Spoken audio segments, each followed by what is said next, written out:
Hello दोस्तों, आज हम बात करेंगे एक महान महापुरुष सम्राट अशोक की। सम्राट अशोक मौर्य वंश के महान शासक थे। उनका जन्म लगभग 304 ईसा पूर्व माना जाता है। वे मौर्य सम्राट बिंदुसार के पुत्र और चंद्रगुप्त मौर्य के पौत्र थे।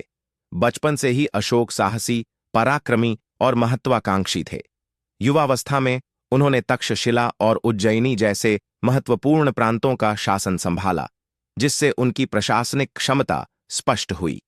बिंदुसार की मृत्यु के बाद उत्तराधिकार संघर्ष में विजयी होकर अशोक ने लगभग 268 ईसा पूर्व मौर्य साम्राज्य की गद्दी संभाली। अशोक के जीवन की सबसे महत्वपूर्ण घटना कलिंग युद्ध था। इस युद्ध में हुए भीषण रक्तपात और जनहानि ने उनके हृदय को झकझोर दिया। युद्ध के बाद उन्हें गहरा पश्चाताप हुआ और उन्होंने हिंसा का मार्ग त्याग कर बौद्ध धर्म अपनाया। इसके बाद अशोक ने धर्म की नीति को अपनाया, जिसमें अहिंसा, करुणा, सत्य, सहिष्णुता और मानवता पर बल दिया गया।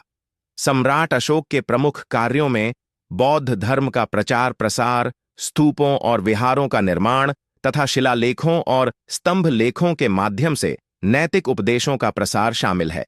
उन्होंने जनता के कल्याण के लिए सड़कें, कुएं, धर्मशालाएं और अस्पताल बनवाए।